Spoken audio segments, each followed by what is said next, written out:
So I figured while I'm waiting for some parts to come in for the air suspension, I'd give you guys a quick walk around of the vehicle as it sits right now.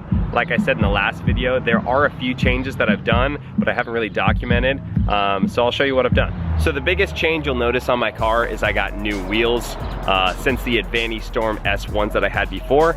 Those were 15x8 plus 25, pretty conservative, with a beefier 205/50 tire on it, more of like a track look, and the car drove awesome.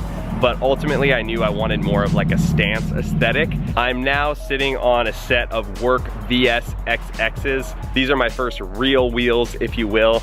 A little more aggressive, 16s now instead of 15, so they're 16x8.5 plus 16. I've also lowered the car about 2 inches, so the stance is way better overall. This is a perfect fitment for like my current ride height and everything. Fits nice and flush and has the look that I was going for. Another thing you've probably noticed are these side skirts. So originally I didn't have any side skirts at all. I was able to track down a pair of new old stock side skirts. These are the Mazda OEM small Tupperware side skirts. And I think they look super cool on the car. It changes the lines up a bit and it makes the car look a little bit lower. So I was pumped to get those. They're originally painted dark blue, but I had them paint matched at a shop locally here in Whittier, I believe. And they turned out super good. It's like a perfect paint match, so I'm really stoked with it. I also have something in the car that's gonna go along with these side skirts that I haven't put on quite yet, but I'll show you what I got. I picked up some rear OEM mud guards from the same place that I got the side skirts. Obviously these will need to be paint matched as well, but I think this is gonna complete the look of that kind of OEM body kit. So it kind of flows from the side skirt, flares up to the back wheel, and then these mud guards are gonna fit just like that. I think it's gonna really look sick. And then the last thing that I just did recently actually is a product that I bought from this company right here. Shout out to Revlimiter. If you haven't heard of Revlimiter, they're a company that makes a lot of cool parts for Miatas. The main thing that they're known for is their gauge faces. So that's what I installed recently. Let me show you what they look like.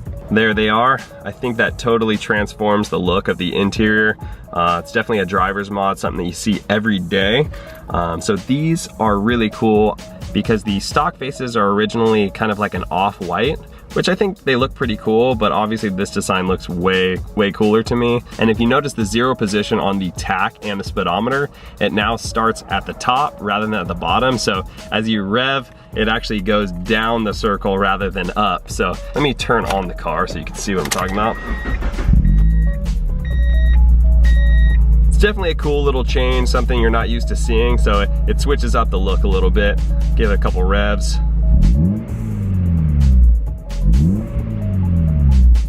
And I also opted to upgrade the lighting. Let me turn the lights on. I went with white LEDs, so it's a lot brighter and it's really clear. Looks sick. And as I'm sitting here, I realized that there's one other thing I forgot to mention, and this has made a huge impact. I don't know why I waited so long to do it. Got my fresh new gauges here, and I also swapped in a new double-din stereo. It's a Sony, it's got Apple CarPlay, so I could actually listen to music besides the radio, and looks clean. I dig the overall look, and I obviously had to change the background to red to match my car. And that's pretty much it. Like I said at the beginning, I'm waiting for some parts to come in for my air suspension, so I'm stoked for those to come in, and then we could get those struts mounted, everything mounted in the car, and get this thing aired out. So that's gonna be a couple part video series, so look forward to seeing that. For now, thanks for watching, and I'll catch you guys on the flippity flop. Peace. Oh, and one other thing I forgot to mention is I got a Racing Beat mid pipe. It is the race connecting pipe, so it gets rid of one of the cats and it just has one big resonator. So I just have the one cat in the header, I believe, because it's an OEM header. No cat in the middle, and then the Roadster Sport 3 axle back in the back. So I'll give you guys a quick sound clip to end this video. Later.